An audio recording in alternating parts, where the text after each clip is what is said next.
I received an envelope in the mail recently. I thought it was a bit odd since I had just moved into my new home, but it was sent to current resident, and technically that was me. I figured that it was just one of those fake ads that gets sent through the mail, but I was incredibly wrong. When I opened up the envelope, all that was inside was a USB drive. I wasn't stupid enough to plug it into my own computer. Who knows what kind of virus could be lurking on this thing. But I was a bit curious about it though, so I took it to one of the computers at my local library. I plugged it into the library computer. The USB opened up and there seemed to be only a single video file. I put in some headphones, took a quick look around to make sure that no one else was watching, and I played the video. The video began to play, but it was only a black screen. After a few seconds, a distorted voice began to play, though. I'll do my best to recreate what it said here. Congratulations! You have been selected as one of the 64 contestants in the first ever Serial Killer Showdown. We have been watching and have carefully selected our contestants. You have been selected as a lower seed. This means that you will be hunted in the first round. Your opponent has been given your name, face, and address. Your opponent will be given 1 week to eliminate you. Should he fail to do so within the time frame, or if he is killed, then you will advance to the next round. Any contestant that fails to complete shall be dealt with accordingly. Good luck. Before the video ended, the face of a man appeared on my screen with the text, "Your Hunter." Then the video closed on its own, and the entire computer began to show lines of code. After a few seconds, the computer returned to normal, but the USB was now empty. I tried removing it and plugging it back in, but this achieved nothing. I thought this had to be some kind of prank. Serial Killer Showdown? It sounded like a terrible indie movie. Still, the idea that it could potentially be real freaked me out a bit. If it was real, it had obviously gone to the wrong person. I was no serial killer. I had issues with killing houseflies. It must have been meant for the person who lived in the home before me. I decided that it would be best to visit my local police. I took them the flash drive and tried explaining what I had seen, but of course it contained nothing.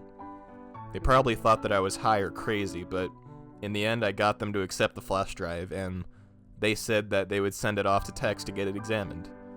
They couldn't do anything else, though. I still wasn't sure that this was real, but I didn't like the idea of someone hunting me down. I packed my essentials from my home and found a cheap hotel. If what the video had said was true, then I would only have to hide out for a week. It shouldn't be the name or face that was shown to the other person, but rather the person who had lived at the home before me. So I had nothing to worry about, right? That was what I thought, at least.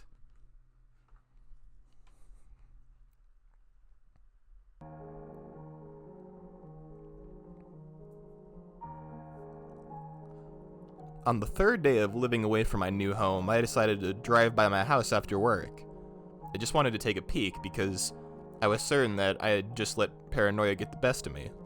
This whole thing had probably just been a prank and I had been a sucker who fell for it. When I drove by my house, however, there was a car parked nearby. I noticed the tags were from a couple states over. This seemed a bit odd to me, but not entirely out of the norm. It could just be guests visiting the neighbors. I decided not to stop though and go back to my hotel. Once I arrived back at the hotel, I began to prepare myself for bed. It had been a long day at work and I had had to do overtime again. All this added stress wasn't helping either. Just as I was about to crawl into bed, I heard something. Knock, knock. There was somebody at the door. This was definitely strange. It was not the time of day that room service would be here and I hadn't ordered anything. "Hello? Who's there?" I yelled at the door, but no response came back. I walked up to the door and looked through the peephole. There was no one on the other side. I opened the door and peeked out in the hallway, and it was likewise empty. I shut and locked the door, making sure that I placed the deadbolt on. Was this whole situation driving me crazy? I went back to my uncomfortable hotel bed. Despite how anxious I was, I still managed to fall asleep quite quickly. I had been exhausted. I was woken up in the middle of the night, however. I looked over to the hotel clock. It read 2:20 a.m. I wasn't exactly sure why I was awake, but I had to use the bathroom, so I got out of bed and decided to do so. I had just made it in the bathroom door when I began to hear noises from the front door. On instinct, I quickly swung the bathroom door shut and locked it. Just as I did so, I heard the main door click open. I heard the door catch on the deadbolt, but only for a second. Next, I heard the snapping of metal as the deadbolt was broken. Inside the bathroom, I realized my biggest mistake. I had forgotten my cell phone. I wasn't sure how much good screaming would do me. This hotel was cheap, as I had mentioned, and I had never seen any other guests. The kind of people that stayed here most likely wouldn't flinch if they heard someone scream.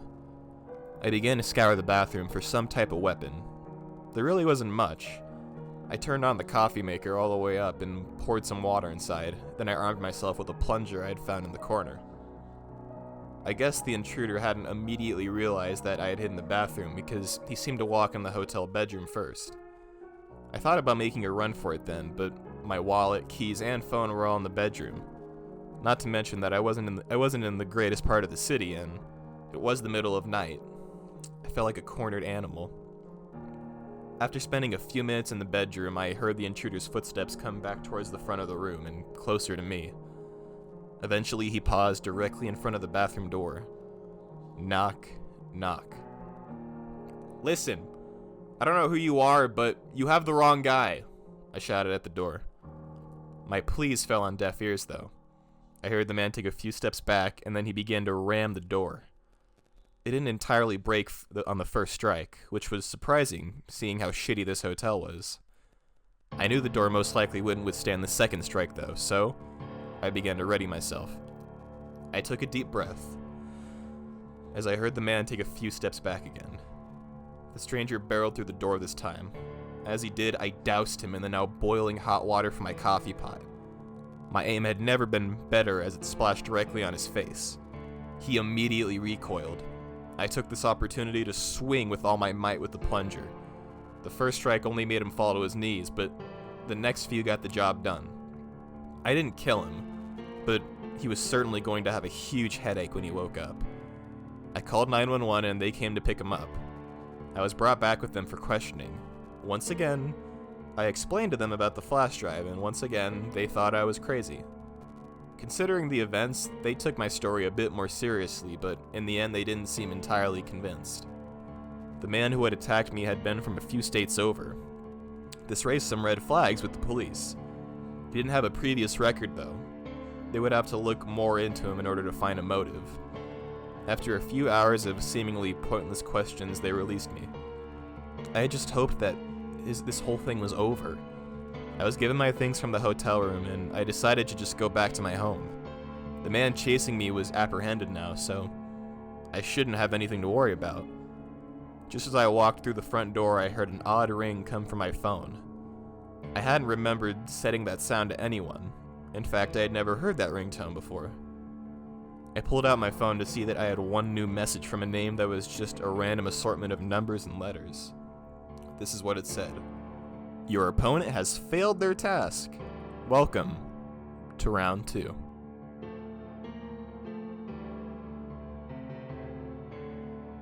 I never expected to be involved in a tournament for serial killers, but here I was in round 2. Even though I had made it here, I still hadn't killed anyone. Yet 2 weeks after the first round had concluded, I received my second envelope. I thought about taking the envelope directly to the police, but I had to be sure. I opened it up, and once again it contained a flash drive. That wasn't all that it contained this time, though. No. It also contained a smaller envelope with the word motivation written on it. I couldn't stop myself from opening it, but I really wish I hadn't. Inside the envelope was a single photograph. It was a picture of my parents, but it wasn't any normal picture of them. They were tied to chairs with gags in their mouths. Placed between them was a digital clock showing the date and time. If the clock was to be believed, then this photograph had only been taken 1 day prior to me receiving it. There was a message on the back of the photo. This is what it read. "No more assists from the police. Good luck." Of course, I tried to call my parents, but it was no use. No matter how many times I called, they didn't answer. After a few attempts, I realized that I was wasting time. I picked up the USB and didn't hesitate to put it into my personal computer. Once again, I was greeted with a black screen and a distorted voice. I'll do my best to recreate it once more. Hello again. We'd like to start by congratulating all 31 competitors who made it on to round 2. Unfortunately, we did lose one potential contestant to a stunning double kill. Competitor number 13 was the quickest to eliminate their target in a time of 36 hours 22 minutes. As a reward, they will be given the unexpected bye this round. The rest of you shall have your roles reversed this round. Any conflicts have been settled by a coin toss. We are also upping the stakes this round. Only deaths will be accepted for advancement. If a hunter fails to eliminate their target in the time frame, then their location shall be exposed to their opponent. If this still fails to produce results, then we will send in our own hunters, and both contestants shall unfortunately be disqualified. The theme of this round will be blood.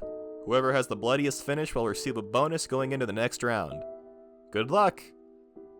You are a hunter this round. This means your next task will be pushing the action against your opponent, but as you know, they will fight back.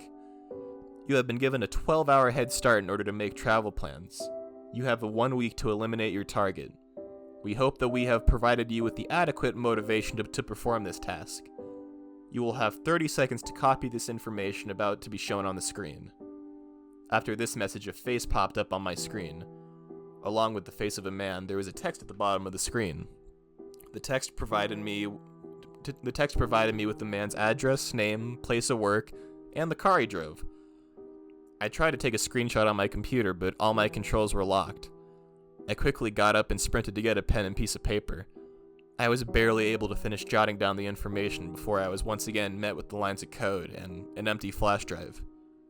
I sat there blankly for a minute. How was I supposed to kill someone? I had never really thought about killing anyone before. Of course, maybe I had a fantasy here or there, but never anything serious. Whoever was behind this all had my parents, though. If I failed, would they die? Not to mention my target. He was supposed to be a serial killer, right? It seemed unfair. He had experience with this, and he had obviously passed being a hunter in the first round. Would I even be able to beat him at his own game? I wasn't sure, but I had to try. I began to pack my things. The location I had been given was several hundred miles away, so I needed to get on the road as soon as possible. I didn't have a gun, and there really wasn't time to purchase one. What I did have was a replica samurai sword. I had bought it somewhat as a joke, and partly because I thought it was badass. I wasn't sure if I would use it, but it was the biggest weapon that I had, so I grabbed it. I also packed an assortment of smaller, but still potentially deadly knives that I had. I hit the open road. I still had no idea what I was doing, but I had a long journey to plan something out. As I was filling up at the first gas station on my trip, I had an idea. I purchased a few gas cans and filled them up. I figured that they would come in handy at some point. I continued to try to formulate some sort of plan on my way to my next target, but it seemed impossible. He knew I was coming, and he probably had something planned out for me. Yet, here I was, floundering, trying to think up anything. I didn't have a week to figure it out, but that still didn't seem like nearly enough time for something like this. It was about 15 hours later when I arrived at my target city. I had been slowed down a bit by traffic, but otherwise the trip had been fine. It was the middle of the night and I was exhausted, but I decided to drive by my target's home first. I just wanted an idea of what I was up against. I followed my GPS to the address I had been given. I was led to a 2-story home in the middle of a neighborhood. Nothing really stuck out about the home, but the vehicle in front did also match the information that I was given. The house did seem a bit large for a single person. Did he have a family? I didn't linger on that thought. I drove a decent distance away to a hotel and crashed. I woke up around 1 p.m. and I quickly got around and began to head back to my target's home. He should be at work right now, so this would be a good time to explore. The tricky part would be breaking into his home in the middle of the day without getting caught. Luckily, there was an alleyway behind the home. He had a large fence surrounding his backyard, so it shouldn't be too challenging. I donned a large would certainly make me rather risk that than being identified. I easily hopped the fence in the backyard. When I got to the back door, I began to attempt to pick the lock. I wouldn't recommend watching videos while driving, but I had watched several on my road trip and learned how to pick a lock was one of them. It took far longer than it should have, but I was eventually able to open the door. I silently made my way into the home. Just in case, it wasn't necessary though. I was alone. For the most part, the home seemed normal. I was able to breathe a little easier when I saw there were no signs of children living in the home. I scoped out the first and second floors, making sure to take note of the layout. I was about to leave when I noticed one last door. I opened the door and was immediately hit with a putrid smell. I had thought something had smelled a bit off when I was exploring the home, but I wasn't entirely sure. Now I knew for certain that something was not right. The plastic mask that I was wearing didn't do much to guard me against the smell. The door led downwards to a basement.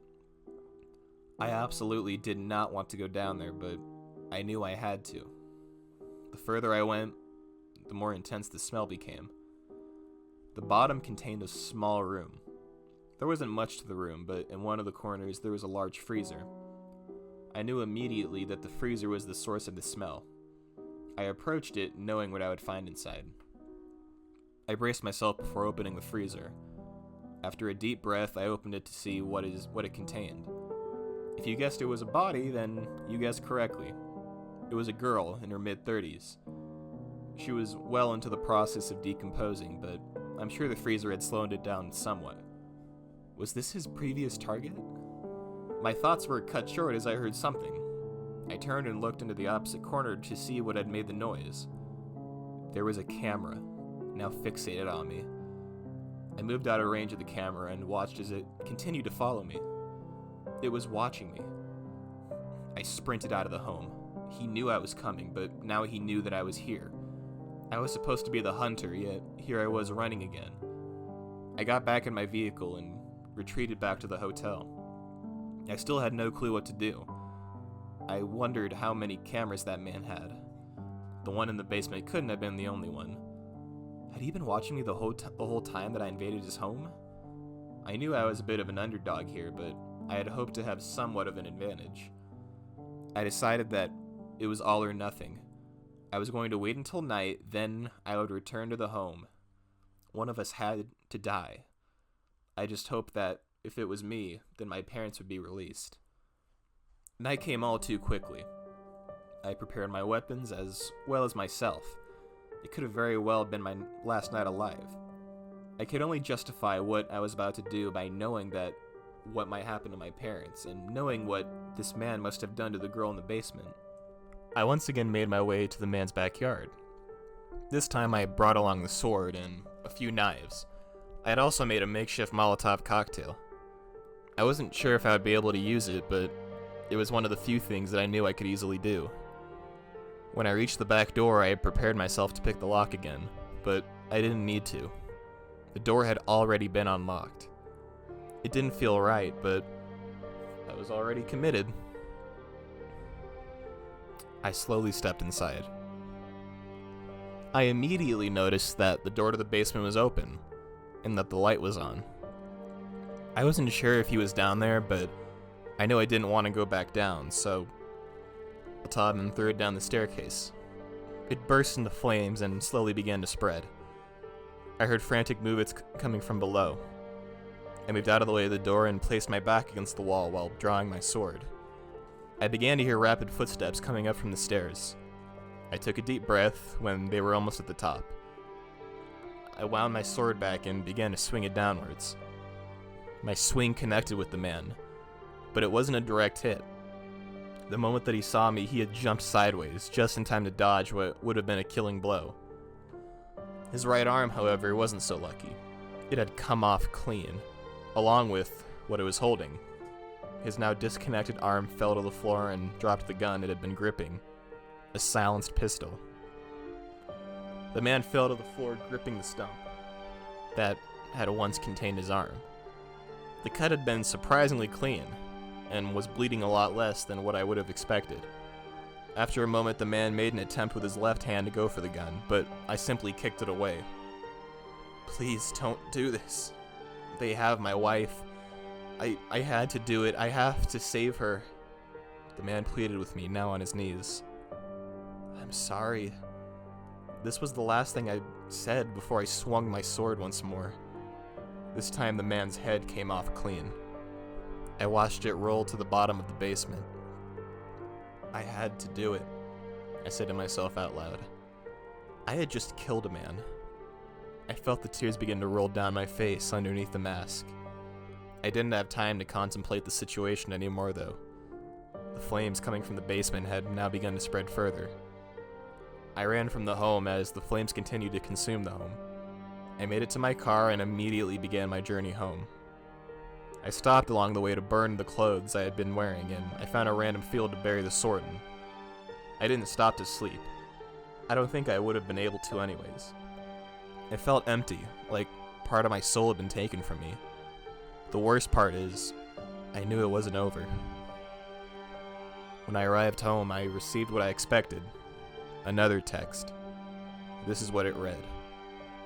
Outstanding work, and all on your own this time. We wanted to be the first to welcome you to the Killer Sweet 16. We'll be in contact soon. I had inched past not one, but 2 rounds.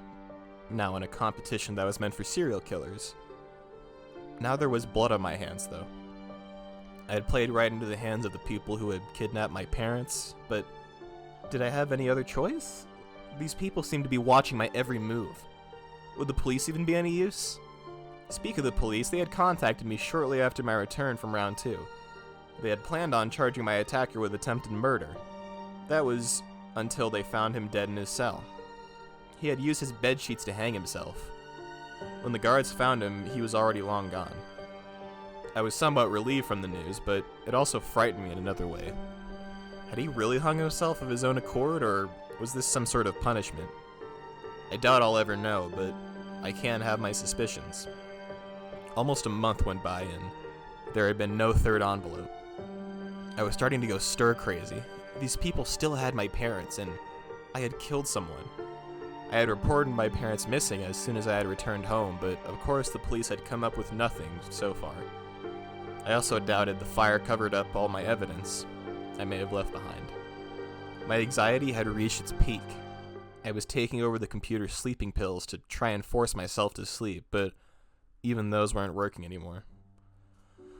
After what seemed like an eternity, it finally arrived. The third envelope. I tore it open the instant it was in my hand. There was no photo inside this time, just the USB like the first. I'm not sure if I really wanted to see another photo of my parents being held prisoner, but I did want some sort of proof that they were still okay. It was highly possible my parents were already dead, and if that was the case, I didn't want to play this game anymore. I placed the flash drive in my PC once again. This try something. I wasn't sure it would accomplish anything exactly, but I wanted to try. I pulled out my phone and hit record. I clicked on the single video file and it began. Congratulations to everyone once again, editors. Going forward, there will no longer be hunters and hunted. Each round will pose a new challenge. For this round, each of you will be given an address. Once this video has concluded, you will have only 24 hours to reach the address. And once there, you will receive further instructions. No outside weapons will be allowed for this round. We will be watching. As for the blood bonus, competitor number 47 eliminated their opponent by inflicting so many minor cuts that they eventually bled out entirely. We have to admit, we are quite impressed. They will receive their bonus at their marked location. For the rest of you, good luck. The end of the video, though. Stop speak. It was my parents. They were no longer tied to chairs. They were huddled together in a corner. They had chains connected to their legs. There were trays of food in front of them. They were both still alive, but it was obvious that they were absolutely terrified. And who could blame them? After a few moments of focusing on them, the camera was moved downward and began to focus on a piece of paper. It was a newspaper from 2 days prior. This gave me some hope, and perhaps that's exactly why they showed it to me. The video then abruptly ended, and once again the file deleted itself. I stopped the recording on my phone. I went to replay the video from my phone, but as I hit the play, the startup logo for my phone overtook the screen. My phone proceeded to restart itself. Once I regained control of it, everything was gone. Not just the video, but every other piece of media or contact information that I had on that phone. It was completely reset. I was able to restore almost everything from a backup save I had on my PC, but of course the new video was long gone. I was beginning to understand how hopeless of a situation I was in. After I finished restoring my phone, I received a text message. It was, of course, the promised location. It was around a 20-hour drive away. I wouldn't have to leave almost immediately. They had given me just enough time to reach the destination by car. It was fine, though. I wasn't going to be getting any rest anyways. I packed some clothes and set up. They had mentioned no weapons, so I didn't have to worry about finding something useful this time. At this point, I knew that they had their eyes everywhere, so trying to sneak in something would only backfire on me.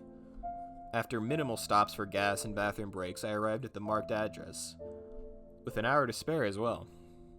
It was a quite large building. I'm not sure what its purpose was. It didn't make sense. This building was just completely out of the place. It was in the middle of nowhere. The closest town was about an hour away. It didn't look very old, but it was already abandoned. I had been instructed to park on the back side of the building. Once there, I noticed that there were reserved parking spaces. There was something strapped to the sign in front of the space, however. I pulled in and approached the sign. The item that was attached to the parking sign was a tablet. It had a timer on it. It was seemingly counting down to the hour that I had left to arrive. I tried operating the tablet, but it did not cooperate.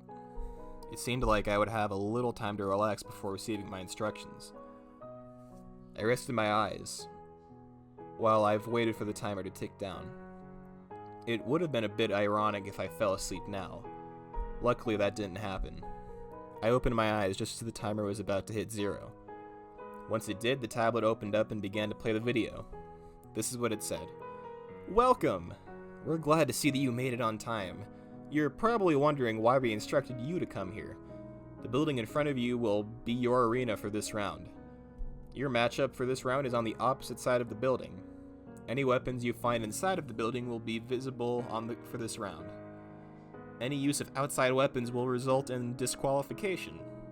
Only one can remain. Good luck." On that note, the video ended. I'm not sure if it was the sleep deprivation, but I was a bit confused at first. My senses came to me quick though, and I sprinted off towards the building. I didn't want to run into my opponent too early, so I searched for a staircase first and climbed a couple flights of stairs. The building was 10 stories high, so I climbed to the 5th and began to look for some sort of weapon. The rooms were mostly empty.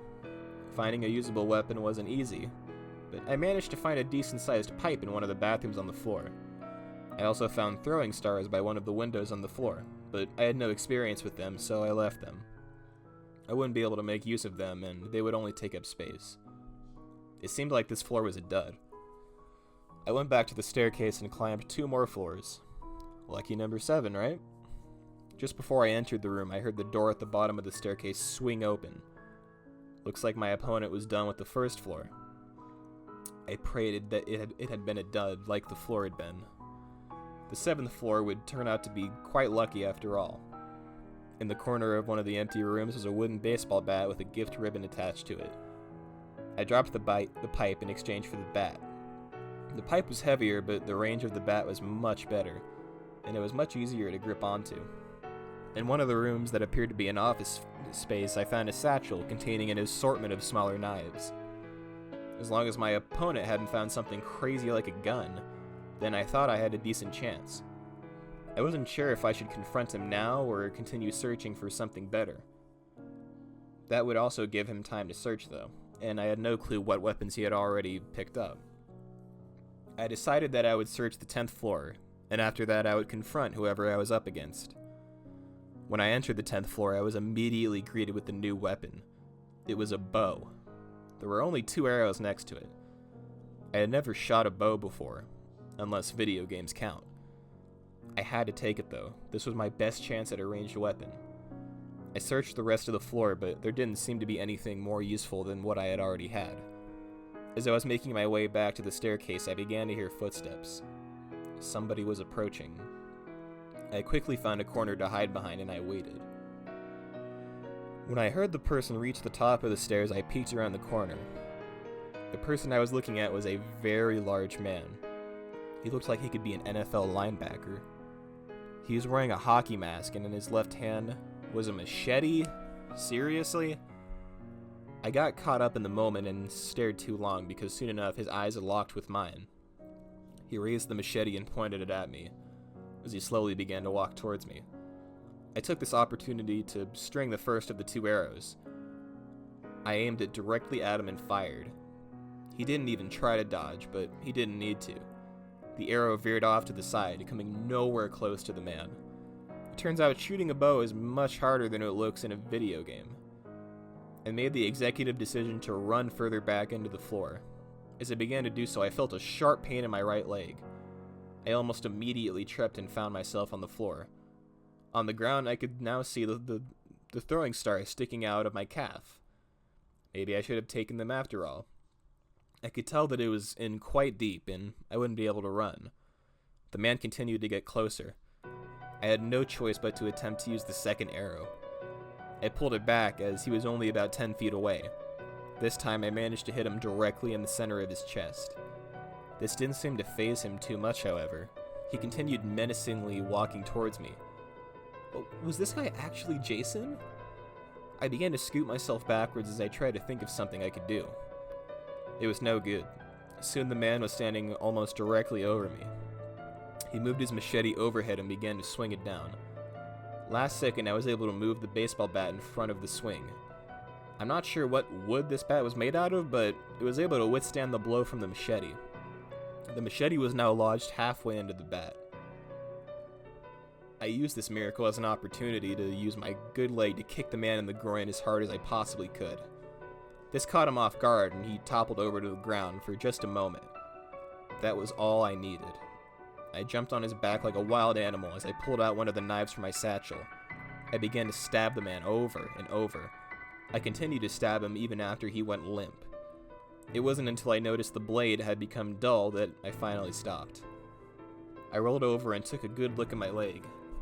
The star was even deeper than I first thought. I bit down on my shirt as I slowly began to pull it out. It was the most painful experience that I had ever had. Once the star came out of my leg, it began to spew blood. I cut off part of my shirt and used it to hold together the wound on my leg. It would have to do for now. I would have to stitch it up later myself. I painfully limped my way down 10 flights of stairs back to my car.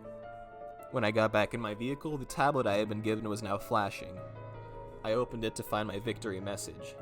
That was a close call, but you managed to pull it off. We're excited to welcome you to round 4. There are now less than 10 people left in this sick game that I've been dragged into. I've killed 2 people with my own hands. I just barely scraped past the last round. I really shouldn't be alive, but somehow I still am. I had to stitch together my leg on my own. I could have made up some excuse at the hospital, but I didn't want to take the risk. I had taken a high school class that gave me the basics of sewing.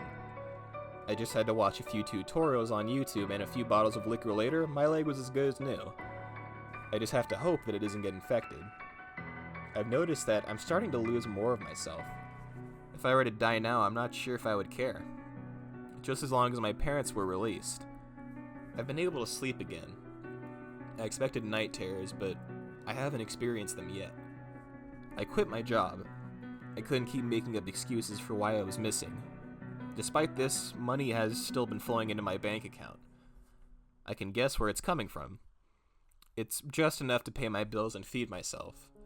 This gave me more time to dedicate to research and allowed me to rest my leg. When the 4th envelope arrived 2 weeks later, my leg was almost fully functional. It was still not at 100%, but I could put most of my weight on it now. I certainly wouldn't be able to run very well if I needed to, though. I was in no rush to open the 4th envelope. I brought it inside my home and opened it. I pulled out the USB. I took a few shots of whiskey before plugging it in. I'm sure you're all wondering what it said. Well, here it is. Congratulations! Only the true Elite 8 of you are left. There were a few upsets last round, but we are pleased to see the remaining selection. We are saddened to admit that our tournament is nearing its end, so we are going to make this round extra special. Each of you has been a hunter, and each of you has been hunted. We have simply watched for this round. You only have to survive. We will send out one of our very own to hunt down each of you. The 4 who survive will advance. You can attempt to kill your hunter, and if you do, you will receive an automatic bye. In theory, all 8 of you could make it to the next round, but we are quite confident in our own. We will also refrain from tracking your phones. Keeping your phone on you is a requirement, so we may contact you to notify you of making it to the next round. You will get a 24-hour head start, starting now. Good luck. That was that. There was no update on my parents this time.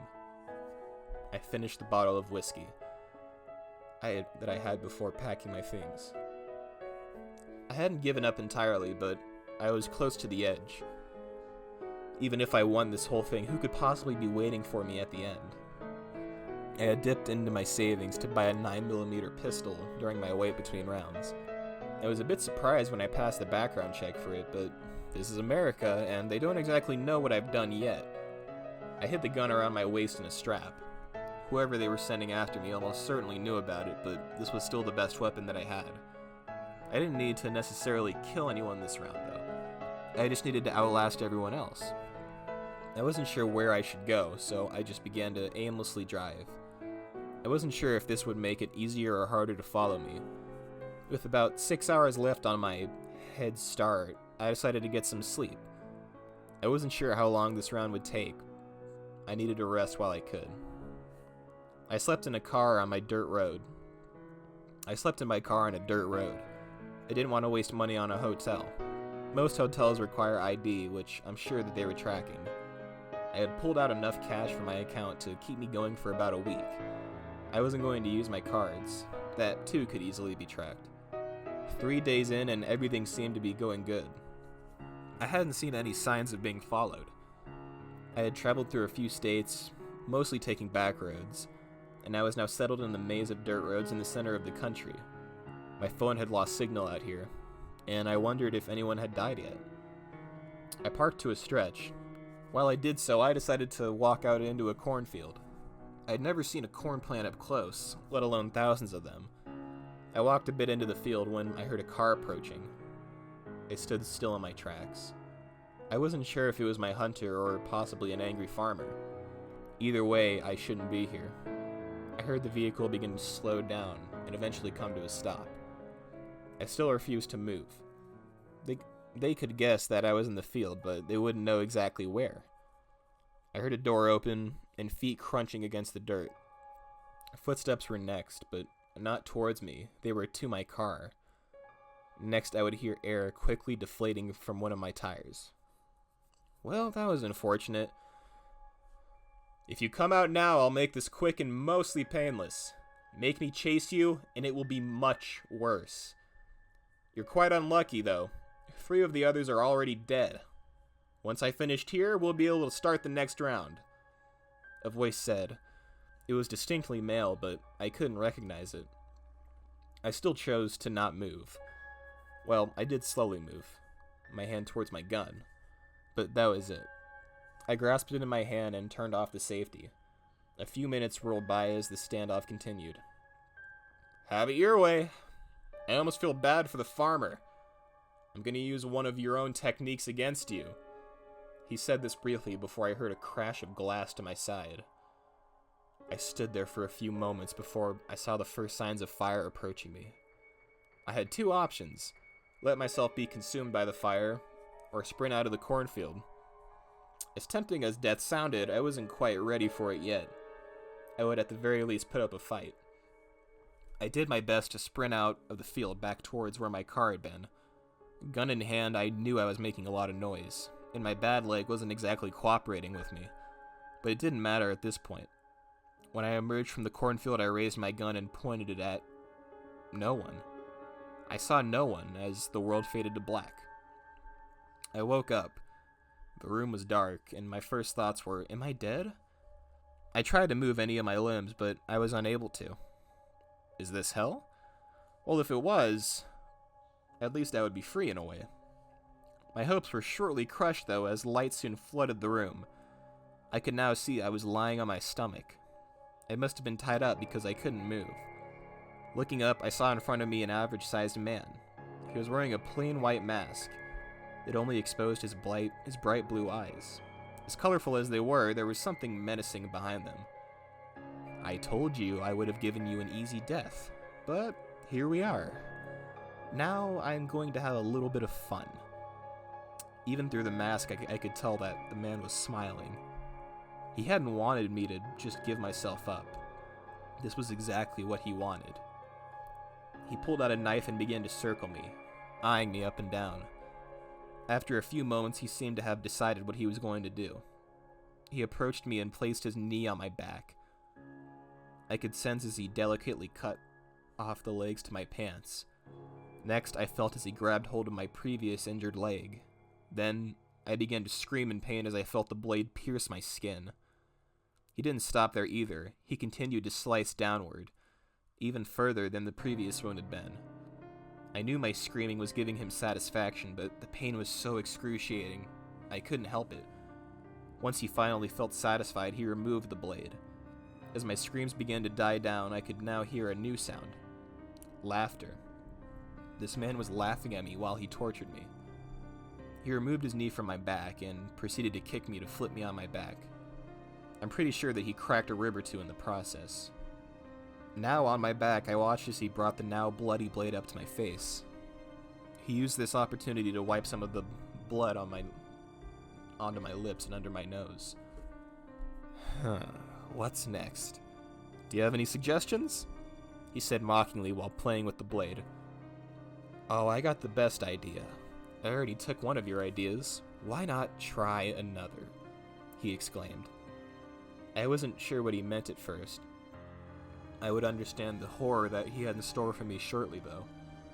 He again kicked me to flip me over.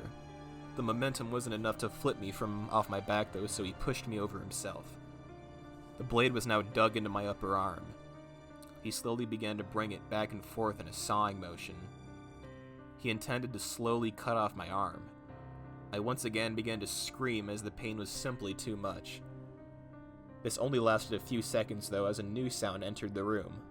It was a phone ringing. The man halted his removal of my arm and immediately went to answer the phone. Hello? He proceeded to listen to whoever was on the other line for a few moments.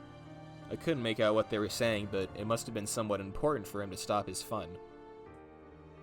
Understood. This was the only other word he said before hanging up the phone. He once again approached me with the knife.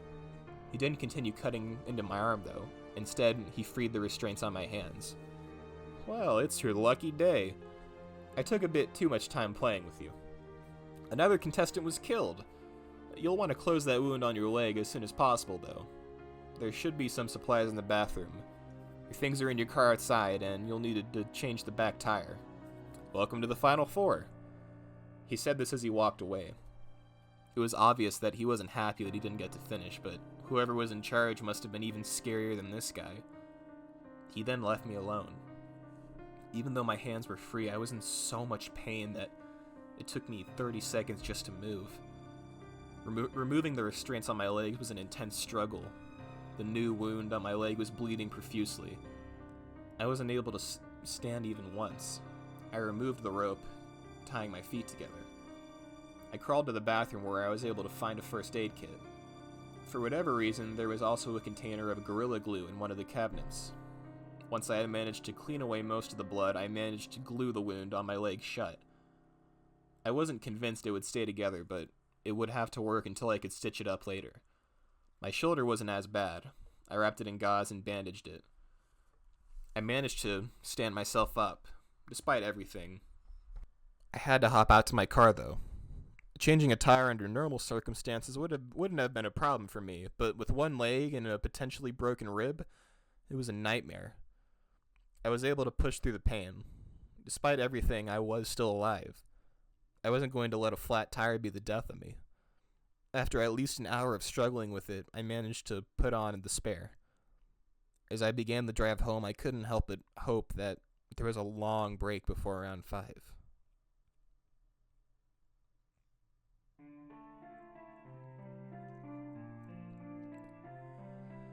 4. 4 is the number of people left alive in this game. 4 is also the number of rounds that I have somehow survived at this point. I really don't think I was meant to live this long, but one way or another, I'm still here. I had a lot of questions after the last round. Mainly, how was I found? Whoever was behind all of this claimed that they weren't tracking my phone, so how is it possible that I was found in the middle of nowhere? Even I hadn't known where I was. I had taken every step possible to not be found. Yet only after 3 days I was tracked down. It wasn't only by pure luck that I had survived long enough to make it to the final 4. After I returned, I was able to properly address my injuries. I knew they still had my parents, but I hoped that there would be at least a few weeks before the next round. I wouldn't stand a chance if my injuries, mostly my leg, didn't have a chance to heal somewhat. While I was scoping out my body for all the wounds, I noticed something. There was a small black scar near the center of my leg. It was almost in a blind spot. If I hadn't been thoroughly checking myself, I may never have noticed it. I never remembered having the scar before, though. It was already pink, as if it had been there for a while. I felt the spot with my hand, and I could swear I felt a lump under my skin. My paranoia had been piqued since the start of this tournament. I couldn't just let this slide. I grabbed the sharpest blade I had and began to dig into my neck. I was careful not to make the wound too large. This wasn't an awkward spot, and I wouldn't be able to stitch it myself. After a few moments of digging with the blade, something began to stand out. I grabbed a pair of tweezers and began to pull it out. Once I was able to detach the item from under my skin, I could clearly see what it was. It was a small chip. How long had this been inside me? I couldn't think of a time that this could have possibly been implanted, other than when I had been knocked unconscious by my torturer. This wound had already healed a long time ago, though, so it couldn't have possibly been that recent. The only time I had ever been put under for surgery was when I had my tonsils removed, but that was when I was 10. I knew now how I had been tracked. They technically didn't lie when they said that they wouldn't track our phones. They didn't need to. This was far deeper than I had originally thought. Who were these people? Before the last round I had almost given up, but now I had a new sense of life within me. Perhaps being on death's door can do that to a person. Not to mention that if my parents were still alive, they were relying on me. I had survived 4 rounds, and I only needed to make it 2 more. Luckily, I was given time to heal up slightly before the next round. It took 2 weeks for the envelope to arrive. I was mostly mobile at this point. My walk still had a little bit of a limp, but other than that, it was functional. I'll just jump right into what the USB told me this time. You have all done well to make it this far. We had a blast in the last round, but this round we will hand the action back over to you. We are quite pleased with our final 4. It is even a perfect split, with 2 males and 2 females, making it to the top 4. This split gave us the perfect idea for this round.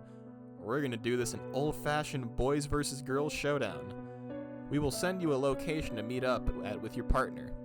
From there, you will attempt to eliminate the other team. The 2 who survive will make it to the championship round. The 2 survivors will be asked to separate before the official commencement of the final round. We would hate to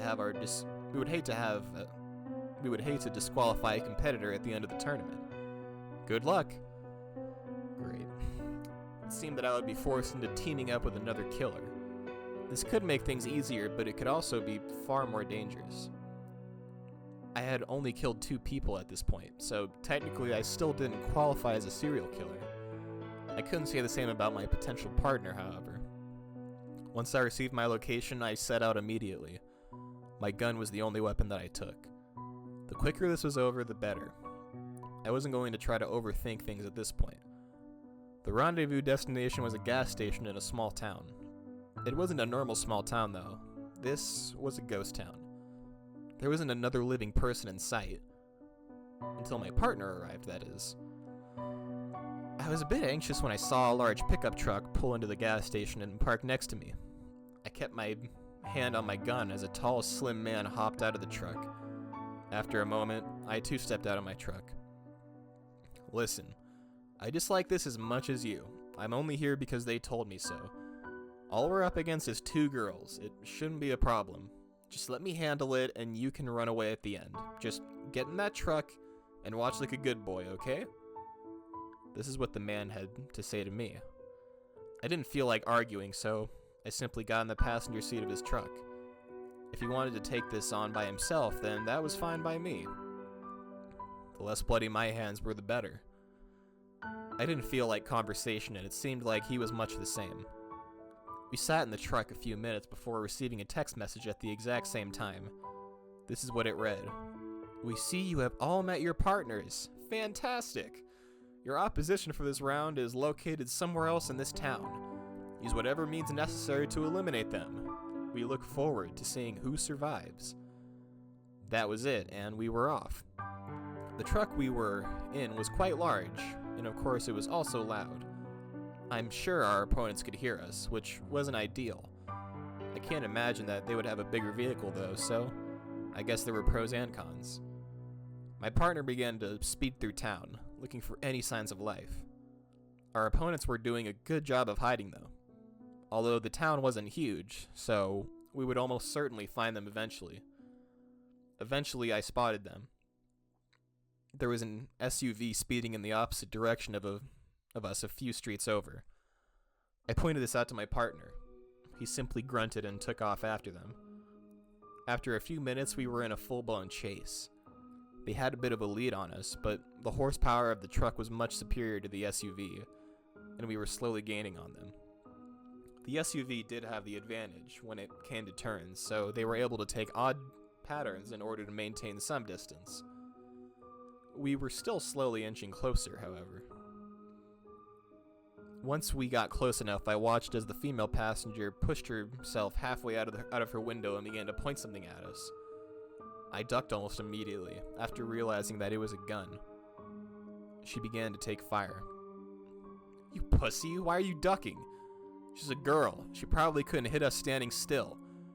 You're going to want to brace yourself in a second. My partner said this as I began to hear several shots bounce off the vehicle. Next, I was thrown around on the floor of the truck as we made impact. After regaining my senses, I looked up to now see what had happened. The SUV was now flipped over on the ground. I watched as the passenger of the vehicle managed to crawl out and began to limp their way behind one of the nearby buildings. It seems she had lost her gun in the crash. Aren't you going to chase her? I asked my partner. We don't need to yet. She won't make it far. I want to have a bit of fun with this one first. Before I could ask what he meant by this, he jumped out of the truck and approached the driver door of the flipped car. He pulled a half-dead woman out of the car and sat on top of her. I jumped out of the car to get a closer look. What are you doing? I once again questioned my partner. What does it look like I'm doing? I told you I was going to have a bit of fun first. Just get back in the truck and wait for me, he replied. He began to tear the woman's clothing off. And now up close, I was certain that she was still alive, but there was nothing she could do about the situation. I knew what was about to happen, and I was not okay with it. Before my partner had the woman fully undressed, I removed my gun and put a bullet through his skull. The woman looked surprised at first, and then a bit relieved as she saw the man fall off of her. She shouldn't have been relieved, though. It wasn't over. There were still 3 of us alive. I aimed my gun at her this time and pulled the trigger once again. I guess that I had saved her in one way, but I still had a tournament to win. The message had technically said that the 2 survivors would be in the finals. It hadn't said that the 2 survivors had to be on the same team. I could have cared less about the 2 dead bodies in front of me. I just hoped that I wouldn't be punished for my actions. I took my dead partner's truck back to my vehicle. Once I got back in my own car, I received a message. It was short and simple. Welcome to the championship round. finish line is within my sight.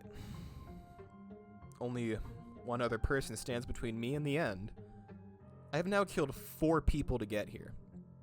I may not have been a serial killer to start, but now I am, by definition. Even if I win this, there's no going back to a normal life after this. I'm sure that's exactly what the organizers of this tournament wanted. There would be no break between round 5 and 6. After I received my congratulatory message for surviving round 5, I almost immediately received another message. This is what it said. The championship round begins now. You will be sent a new location. Travel there immediately. Upon arrival, please enter the building. Your phone will grant you access. We look forward to seeing you soon. This was odd. There had always been breaks between the rounds. I didn't have a problem with this, though. The sooner this was all over, the better. I couldn't help but wonder what would be in store for me. The new location was only a few hours away, so I wouldn't have to wonder for long about what would be next.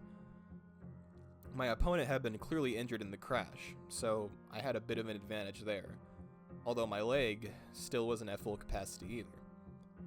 On the way to the final location, I was slowed down by a road crew.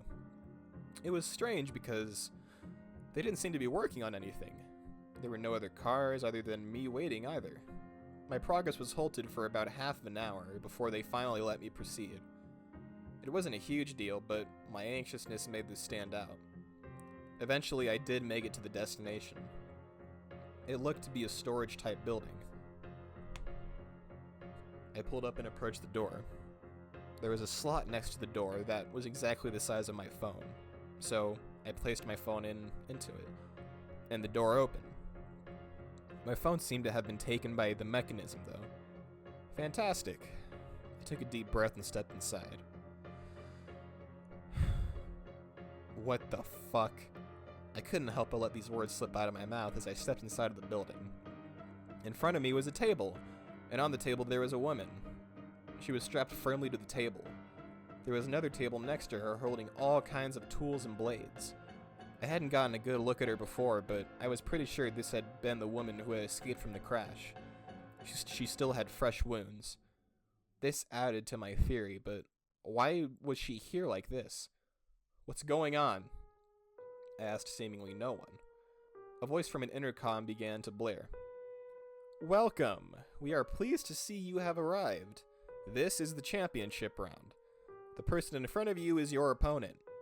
She has accepted a deal to sacrifice herself in order to guarantee the safe release of her children. We will now offer you a deal as well. You can take her place on the table. We will not only guarantee the safety of your parents, but the woman in front of you will also be freed, and will be allowed to return to her children. Your other option is to claim victory now. You cannot just kill the woman, however. We expect to be entertained. You will be rewarded adequately as the first champion of the tournament. The choice is yours. Was this it? The conclusion of this all was in my hands. This was the first time, seemingly in months, that a choice had been up to me. I could not only save my parents, but I could save this woman and her children. In this sick and twisted story, I could still somewhat end up a hero. Was that what I really wanted? No. No, it wasn't. I had come this far. I wasn't going to settle for second place now. If they wanted a show, I would give them one. I approached the table containing the tools and picked up a pair of thin pliers. I then walked over to and stood in front of the woman. She was very much awake and aware of the situation. She had begun to cry as I stood in front of her. Duct tape was covering her mouth, so she couldn't convince to stop what I was about to do. I started with her big toes. I placed the pliers firmly on the toenail and, well, you can imagine. The smaller toenails were harder to grab, so some extra skin came off with them. After I had finished her pedicure, I put the pliers down and went to decide what I would do next. After some debate, I picked up a hammer. I examined her body for a moment. I pulled back the hammer and swung it downwards on her right kneecap. The woman was really screaming now beneath the duct tape. I'm sure that she would be begging for me to stop, if she could, but she couldn't. I swung the hammer once more on her other knee. I let the hammer drop to the floor as I went back to the tools. I noticed there was a set of matches and a fire extinguisher nearby. This gave me an idea. I used a match to light the bottom of the woman's hair on fire. I watched as the flames quickly consumed their way up to the base of the woman's head. I let it burn for a few moments before putting it out. Next, I spotted a package containing several needles. I've always heard great things about acupuncture. It was time to test it out. I put the first needle in her left eye. She had closed her eyes when I brought it close, so I pushed it through the eyelid. The next one into her other eye. I found various other uncomfortable places to put the remaining needles. I continued to make use of the tools on the table for quite some time. Eventually I ran out of ideas, though. I hoped I had put on a good enough showing. I ended it by grabbing a large blade from the table and stabbing the woman in the heart. After doing so, the intercom came back to life with another voice. "Congratulations! You are our first ever serial killer showdown champion. You have outperformed our expectations in every round. We knew that you would be perfect when we picked you for our tournament. If you still care, your parents will shortly be released to safety. We have also cleaned up every crime you have committed to this point, and will clean this one in front of you now. You will find a handsome amount of funds is now in your bank account as well. The grand prize, however, is an invitation to join our team. We will be in contact with you shortly. We are certain that we can make you an offer that you can't refuse. Until then, please feel free to relax and celebrate your victory." So that was it, huh? I had won. I was now officially a serial killer. Was that the plan from the beginning? To turn a normal person into something they could have never imagined becoming? Well, they had picked right. I was now exactly the monster that they were looking for. I still had no clue who they are yet, but I will soon enough. I plan on accepting their offer. I can't return to my normal life anymore. I've done terrible things. Things I never imagined myself doing. Worst of all, I began to enjoy doing it. So in conclusion, if you receive a flash drive in the mail saying that you were a contestant to the Serial Killer Showdown, then from one competitor to another, I wish you luck.